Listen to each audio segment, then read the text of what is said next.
Welcome to that Synth Car. It's been a while. We're back on this rainy Thursday morning, and I figured I'd just have a little chat because I listened to a debate last night on Anthony Marinelli music. Analog versus digital. Should I sell all my analog gear and just go totally digital, aka VST, virtual analog synthesizers? It's a great question. I thought it was a great debate. I thought the two boys had, I posted the community channel, you can go check it out. I thought the two boys had great points. So interesting, such an interesting debates.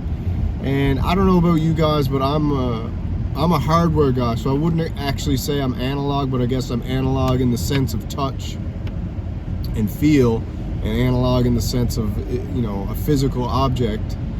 But then again, so is a computer's a physical object, so I guess analog, we're just straight up talking the circuits, the oscillators, the filters, everything analog. And what this one guy said is he sold all his stuff because he's finding that digital is giving him more of an immediate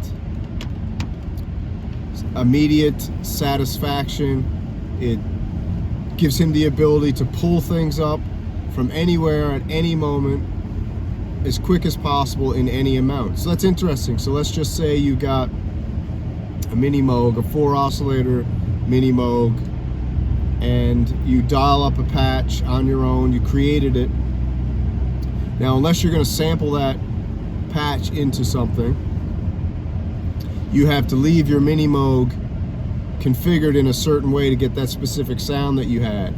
And once you get that specific sound, now if you want to dial up another sound, you have to either memorize the patch, take a picture of the patch, and for example, if you wanted to add another filter, different kind of filter, sorry, a new oscillator, some effects, you have to add a guitar pedal or hook it into a modular unit, or then interface with a digital computer to add those via VST. So that's an interesting topic, and what he kind of said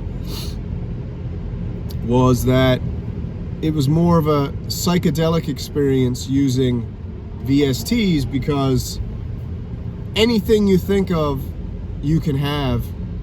And he was talking in a modular sense, so just to give you some insight. In a modular sense, so say he wanted a new filter bank, 6, 7, 10 new oscillators, a delay unit, he could just pull it right out and put it right in and go. So what he was saying was,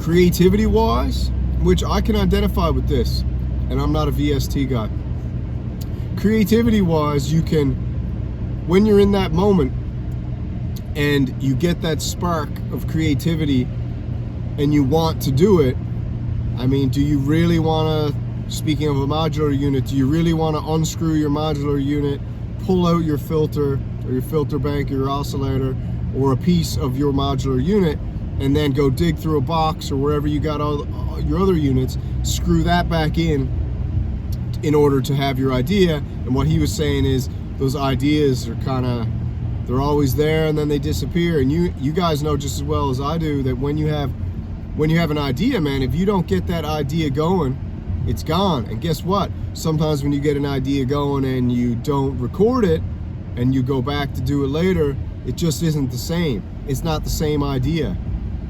And there's an interesting book by Rick Rubin called The Creative Act, A Way of Being, I think it's called. And in that book, he talks about ideas and how ideas are just, they're almost like, their ideas are actually intelligent things that are surrounding us at all times. And you don't pick your idea picks you.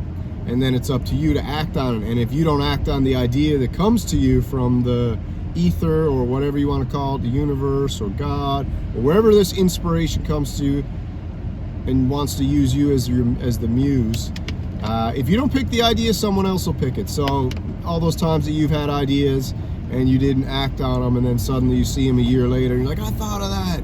So that's the way he thinks about it. But so back to what we're talking about with digital, when you get this creative epiphany and you don't act, and you don't have the ability to set your your musical situation up properly to bring that creative idea to light, it's gone. So he was saying it's psychedelic. Now, what Anthony was arguing was that, you know, the immediacy, the touch, the realness of analog, and the richness of the sound, he was saying he doesn't feel like you can get that from a VST. It's different. Now, me personally, I don't think I've had enough experience with the classic analog synthesizers to be able to really have a huge appreciation for the sound that comes out of them, because I've got some analog synthesizers, but they're not the ones that everyone raves about, so you know, it's hard for me to have an opinion on that part of it. But I do have analog synthesizers and I do have digital synthesizers, and if we're just talking hardware versus VST or analog versus digital, there's a couple different arguments. So let's explore hardware, let's explore analog versus digital for a second. Synthesizers. I find digital synthesizers more enjoyable. I find the sonic palette I can get from it, the ability to create sounds that you just can't make from an analog synthesizer. I find they're just more vast. The spectrum is bigger, the variety is bigger.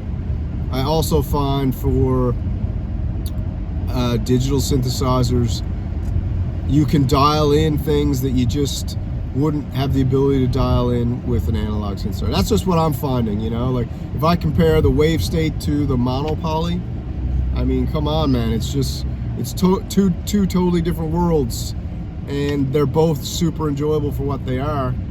But when it comes to the monopoly, again, there's no patch storage, so when I pull something up and I drift off into, you know, a very spacey kind of, you know, weird musical soundscape, I'm lost, man. And then if I want to dial back to where I was, it's never ever going to get back to that right moment that I had it, so therefore it's gone. So a lot of times with the monopoly, I'll just keep it stuck on one patch, and then I know if I color outside the lines, I can kind of from memory dial it back into where I had it, which I like to have like a long attack, a long release, 50% decay, almost full sustain, with you know, the cutoff at like 1 o'clock, resonance at probably a 9, and then it's almost like a 4-note polyphonic pad is where I like to have it, right? On I like to do a combination of a saw wave, 2 saw waves, and a pulse wave with a couple octaves. Anyway, then if we go back to hardware versus VST, that's kind of more what the boys were talking about in that debate. And they both had great points, but for me, and the guy asked him, he was like, so what do you use? Do you have a controller set up to use your VSTs? And the guy was like, nah, man, I pretty much just use a mouse. Click, click, clack, clack, boom, boom, bam, bam. And Anthony was kind of surprised. He's like, oh, just a mouse? And the guy was like, well, I got a controller that I got 8 knobs that I can assign to different parameters on my computer, but he's just like a sound surfer, so I think he doesn't really care at all about the keyboard, the knobs. He's connecting virtual patch cables to inputs on his modular setup that he had. And this guy had a gigantic wall synthesizer, an old Moog, I think, with some extra modules in there, and Anthony actually bought it off him. It's a super good debate. Go watch it. I'm thinking about doing like a more in-depth one. I'm just trying to hash out some thoughts here now on the way to work, because I found it super thought-provoking thing. Because for me personally, and you guys let me know what you think, there's something about walking in my very modest little studio with the neon lights and everything, turning it all on, and then entering this kind of what I consider a spaceship,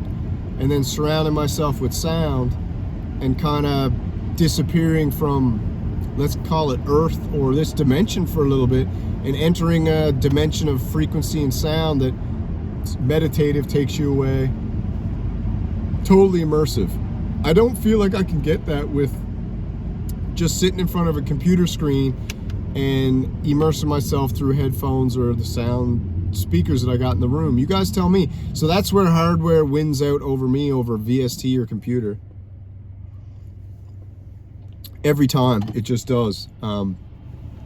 And the problem with that is when it comes to hardware, unless you're getting all Behringer synthesizers or really shopping for the deals. And if you like deals, check out my new episode series, The Gas Station. I just released episode 1 where I'm bringing some weekly deals. Maybe it's 1, maybe it's 5, but unless you're getting synthesizer deals and for cheap, it's really hard to build a spaceship and get that immersive experience, especially if you're a beginner, without having to spend a lot of money, you know. And I understand that, because it took me a while to build up mine, and I'm very happy with it now. But to think about that you've built your spaceship up over, could have been 20 years, this man built up all of his spaceship and spent money on his things. And he said he sold it and made a bit of money. That's cool too.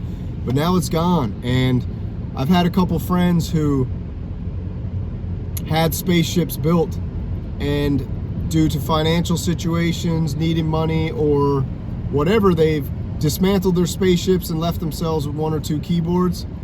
And it's just not the same, man. And I think in the long run, maybe you'll regret it.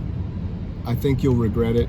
My whole idea is I don't think I'm ever going to sell any of my synthesizers unless it's to pay for something for my family, put food on the table, and rice and beans is just getting too much to take.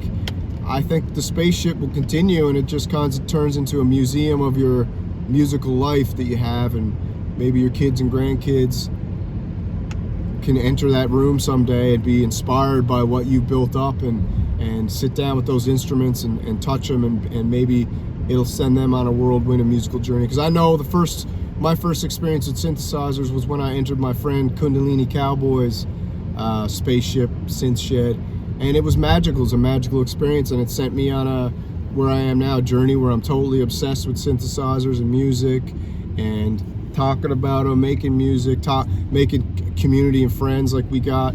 So to each their own, man, to each their own. But I think for me personally, I'll never leave the hardware, and I'm having a hard time with VSTs, and I think maybe it's just the ergonomics of my setup doesn't make it very comfortable to do it.